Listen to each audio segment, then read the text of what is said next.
ഒരു ജനതയുടെ ത്യാഗത്തിൻ്റെ നഷ്ടപ്പെട്ട സ്വപ്നങ്ങളുടെ നിശബ്ദമായ വേദനയുടെ കഥ. ജാദുകോടയിലെ യുറേനിയം ഖനി ഇന്ത്യയുടെ ആണവ പദ്ധതികളുടെ നട്ടെല്ലായി മാറി.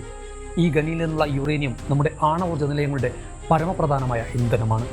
ജാദുകോടയിലെ ജനങ്ങൾ, പ്രത്യേകിച്ച് ഗോത്രവർഗ ജനത, റേഡിയേഷന്റെ ദുഷ്പ്രഭാവങ്ങൾ അനുഭവിക്കുന്നു. ക്യാൻസർ, ജനനവൈകല്യങ്ങൾ, ശ്വാസകോശ രോഗങ്ങൾ, വൃക്ക തകരാറുകൾ, ഈ രോഗങ്ങളുടെ നീണ്ട പട്ടിക ഈ ഗ്രാമത്തിന്റെ ദൈനംദിന ജീവിതത്തിന്റെ ഭാഗമായി മാറി. നമ്മുടെ പുരോഗതി ആരുടെയൊക്കെയോ ജീവിതത്തിന്റെ വിലയാണ്. നമ്മുടെ ശക്തി ആരുടെ കണ്ണീരിലാണ് കെട്ടിപ്പടുത്തത്. നമ്മുടെ രാജ്യം ലോകത്തിന്റെ മുന്നിൽ തലയുയർത്തി നിൽക്കുന്ന ഒരു ആണവ ശക്തിയാണ്. ശാസ്ത്രത്തിന്റെ അത്ഭുതകരമായ കുതിപ്പിനൊപ്പം നമ്മുടെ രാജ്യത്തിന്റെ ശക്തിയും സ്വാതന്ത്ര്യവും വിളിച്ചു വന്ന ഒരു യാഥാർത്ഥ്യം. പക്ഷേ ഈ ശക്തിയുടെ പിന്നിൽ ഒരു ഗ്രാമം നിശബ്ദമായി കണ്ണീർ വാർക്കുന്നുണ്ട്. ജാർഖണ്ഡിലെ ജാദുകോട. പച്ചപ്പ് നിറഞ്ഞ പ്രകൃതി രമണീയമായ ഒരു ഗ്രാമം ഇന്ന് നമ്മുടെ ആണവ സ്വപ്നങ്ങളുടെ അടിത്തറയാണ്. ഈ ഗ്രാമത്തിന്റെ മണ്ണിൽ നിന്നാണ് ഇന്ത്യയുടെ ആണവോർജ്ജത്തിന്റെ ഹൃദയമായ യുറേനിയം ഖനനം ചെയ്യപ്പെടുന്നത്. എന്നാൽ ഈ ഗ്രാമത്തിന്റെ കഥ ഒരു വിജയഗാഥ മാത്രമല്ല, ഇത് ഒരുപാട് മനുഷ്യരുടെ കണ്ണീരിന്റെ കഥ കൂടിയാണ്. ഒരു ജനതയുടെ ത്യാഗത്തിന്റെ നഷ്ടപ്പെട്ട സ്വപ്നങ്ങളുടെ നിശബ്ദമായ വേദനയുടെ കഥ. സ്വാഗതം മറ്റൊരു വീഡിയോയിലേക്ക്. ചാനൽ സബ്സ്ക്രൈബ് ചെയ്യാനും സപ്പോർട്ട് ചെയ്യാനും മറക്കാതിരിക്കുക. ഒരു കാലത്ത് ജാദുകോട ഒരു പറുദീസയായിരുന്നു. പൂർവ്വ സിംഗ്ഭൂം ജില്ലയിലെ ഒരു ചെറിയ ഗ്രാമം. ഗോത്രവർഗ ജനതയുടെ സംസ്കാരവും പാരമ്പര്യവും നിറഞ്ഞ ഒരു ലോകം. സാന്താൽ, മുണ്ട, ഹോ തുടങ്ങിയ ഗോത്ര വിഭാഗങ്ങൾ ഇവിടെ സമാധാനത്തോടെ ജീവിച്ച കാലം. അവരുടെ ജീവിതം പ്രകൃതിയോട് ചേർന്ന് കൃഷിയിലും വനത്തിലും അധിഷ്ഠിതമായിരുന്നു. 1967 എന്ന വർഷം ആ ഗ്രാമത്തിന്റെ തലവര മാറ്റിമറിച്ചു. Uranium corporation of India limited UCIL ഈ മണ്ണിൽ ഒരു യുറേനിയം ഖനന കേന്ദ്രം സ്ഥാപിച്ചു. അന്നു മുതൽ ജാദുകോടയുടെ വിധി മറ്റൊന്നായിരുന്നു. ജാദുകോടയിലെ യുറേനിയം ഖനി ഇന്ത്യയുടെ ആണവ പദ്ധതികളുടെ നട്ടെല്ലായി മാറി. ഈ ഖനിയിൽ നിന്നുള്ള യുറേനിയം നമ്മുടെ ആണവോർജ്ജ നിലയങ്ങളുടെ പരമപ്രധാനമായ ഇന്ധനമാണ്. ജാദുകോട, ബാട്ടിൻ, നർവ പഹാർ തുടങ്ങിയ സമീപ പ്രദേശങ്ങളിൽ നിന്ന് ഖനനം ചെയ്യപ്പെടുന്ന യുറേനിയം അയിര് ജാദുകോടയിലെ പ്രോസസ്സിംഗ് പ്ലാന്റിൽ ശുദ്ധീകരിക്കപ്പെടുന്നു. ഈ യുറേനിയം നമ്മുടെ രാജ്യത്തിന്റെ ശക്തിയുടെ പ്രതീകമായി മാറി. പക്ഷേ ഈ ശക്തിക്ക് ഒരു വിലയുണ്ട്. ആ വില ജാദുകോടയിലെ ജനങ്ങളുടെ ആരോഗ്യമാണ്, അവരുടെ ജീവിതമാണ്, അവരുടെ ഭാവിയാണ്. ഒരുപക്ഷെ നിങ്ങൾക്കറിയാമായിരിക്കും, യുറേനിയം ഖനനം ഒരു അപകടകരമായ പ്രക്രിയയാണ്. യുറേനിയം ഒരു റേഡിയോ ആക്റ്റീവ് ലോഹമാണ്. ഇതിൻ്റെ ഖനനവും ശുദ്ധീകരണവും നടക്കുമ്പോൾ റേഡിയേഷൻ പുറന്തള്ളപ്പെടുന്നു. ഈ റേഡിയേഷൻ ജലത്തിലേക്കും മണ്ണിലേക്കും വായുവിലേക്കും പടരുന്നു. ജാദുകോടയിലെ ഖനനാവശിഷ്ടങ്ങൾ തുറസായ സ്ഥലങ്ങളിൽ സൂക്ഷിക്കപ്പെടുന്നു. ഈ അവശിഷ്ടങ്ങൾ ഗ്രാമത്തിൻ്റെ ജലസ്രോതസ്സുകളെ മലിനമാക്കുന്നു. 2008 നടത്തിയ ഒരു പഠനം വെളിപ്പെടുത്തി, ജാദുകോടയിലെ ജലത്തിൽ റേഡിയോ ആക്റ്റീവ് മലിനീകരണത്തിൻ്റെ അളവ് അനുവദനീയമായ പരിധിയേക്കാൾ വളരെ കൂടുതലാണ്. ഈ മലിനമായ ജലം ഗ്രാമവാസികളുടെ ജീവന്റെ അടിസ്ഥാനമാണ്.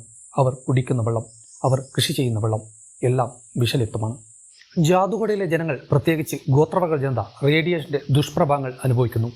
ക്യാൻസർ, ജനനവൈകല്യങ്ങൾ, ശ്വാസകോശ രോഗങ്ങൾ, വൃക്ക തകരാറുകൾ, ഈ രോഗങ്ങളുടെ നീണ്ട പട്ടിക ഈ ഗ്രാമത്തിന്റെ ദൈനംദിന ജീവിതത്തിന്റെ ഭാഗമായി മാറി. ഗർഭിണികളായ സ്ത്രീകൾ തങ്ങളുടെ ഗർഭസ്ഥ ശിശുക്കളിൽ വൈകല്യങ്ങൾ കണ്ടെത്തുന്നു. കുട്ടികൾ ശാരീരികവും മാനസികവുമായ വൈകല്യങ്ങളോട് ജനിക്കുന്നു. ഒരു മാതാവിൻ്റെ കണ്ണീർ, ഒരു പിതാവിൻ്റെ നിരാശ, ഒരു കുട്ടിയുടെ നഷ്ടപ്പെട്ട ഭാവി, ഇവയാണ് ജാദുകോടയുടെ യാഥാർത്ഥ്യം. ഈ ദുരന്തത്തിന്റെ മുഖ്യ കാരണം എന്താണ്? യുറേനിയം ഖനനം. യുറേനിയം ഖനനം ഒരു സങ്കീർണമായ പ്രക്രിയയാണ്. ഖനനത്തിന്റെ ഓരോ ഘട്ടവും റേഡിയോ ആക്റ്റീവ് മാലിന്യങ്ങൾ ഉൽപ്പാദിപ്പിക്കപ്പെടുന്നു. ഈ മാലിന്യങ്ങൾ ജാദുകോടയിലെ തുറസായ ട്രെയിനിങ് പോണ്ടുകളിൽ സൂക്ഷിക്കപ്പെടുന്നു. മഴക്കാലത്ത് ഈ മാലിന്യങ്ങൾ ഒഴുകി ഗ്രാമത്തിലെ ജലസ്രോതസ്സുകളിലേക്ക് എത്തുന്നു. കുടിവെള്ളം, കൃഷിക്ക് ഉപയോഗിക്കുന്ന വെള്ളം എല്ലാം മലിനമാകുന്നു. ഗ്രാമവാസികൾ അറിയാതെ ഈ വിഷലിപ്തമായ ജലം ഉപയോഗിക്കുന്നു. അവരുടെ ശരീരം റേഡിയേഷന്റെ അദൃശ്യമായ വിഷം ശേഖരിക്കുന്നു. ജാദുകോടയിലെ ജനങ്ങൾ വർഷങ്ങളായി അവരുടെ അവകാശങ്ങൾക്കായി പോരാടുന്നു. അവർ ശുദ്ധമായ കുടിവെള്ളം, മെച്ചപ്പെട്ട ആരോഗ്യ സംരക്ഷണം, അവരുടെ മക്കൾക്ക് ഒരു സുരക്ഷിതമായ ഭാവി, ഇതിനായി ശബ്ദമുയർത്തുന്നു. 1990കളിൽ തുടങ്ങിയ ഈ പോരാട്ടം എന്നും തുടരുന്നു. ഗോത്രവർഗ ജനത തങ്ങളുടെ ഭൂമിയും ജീവനും തിരിച്ചുപിടിക്കാൻ ശ്രമിക്കുന്നു. എന്നാൽ അവർക്ക് നേരിടേണ്ടി വരുന്നത് അധികാരത്തിന്റെ നിശബ്ദതയാണ്. UCIL അവരുടെ ഔദ്യോഗിക റിപ്പോർട്ടുകളിൽ ഈ പ്രദേശത്തെ മലിനീകരണം അനുവദനീയമായ പരിധിക്കുള്ളിലാണെന്ന് വാദിക്കുന്നു. എന്നാൽ ഗ്രാമവാസികളുടെ ജീവിതം മറ്റൊരു കഥ പറയും. ജാദുകോടയുടെ കഥ ഒരു ഗ്രാമത്തിന്റെ മാത്രം കഥയല്ല, ഇതൊരു ജനതയുടെ ത്യാഗത്തിന്റെ കഥയാണ്. ഇന്ത്യയുടെ ആണവശക്തി ഈ ഗ്രാമവാസികളുടെ ജീവന്റെ വിലയിൽ കെട്ടിപ്പടുത്തതാണ്. പക്ഷേ ഈ ത്യാഗത്തിന് അവർക്ക് എന്താണ് ലഭിച്ചത്? മതിയായ ആരോഗ്യ സംരക്ഷണമില്ല, പുനരധിവാസമില്ല, വിദ്യാഭ്യാസമോ തൊഴിലവസരങ്ങളോ ഇല്ല. അവരുടെ ശബ്ദം അധികാരത്തിന്റെ ഇടനാഴികളിലെത്തുന്നില്ല. അവരുടെ കണ്ണീർ ലോകത്തിന്റെ മുന്നിൽ അദൃശ്യമാണ്. എന്നാൽ ജാദുകോടയിലെ ജനങ്ങൾ ഇന്നും തോറ്റിട്ടില്ല. അവർ പോരാടുന്നു. അവരുടെ ശബ്ദം ചെറുതാണെങ്കിലും ശക്തമാണ്.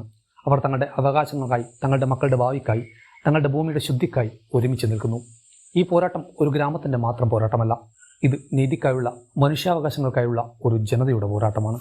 നമ്മുടെ രാജ്യത്തിന്റെ ആണവശക്തി ഒരു വലിയ നേട്ടമാണ്. പക്ഷേ ഈ നേട്ടത്തിന്റെ പിന്നിൽ ഒരു ജനതയുടെ നഷ്ടപ്പെട്ട ജീവിതങ്ങളുണ്ട്.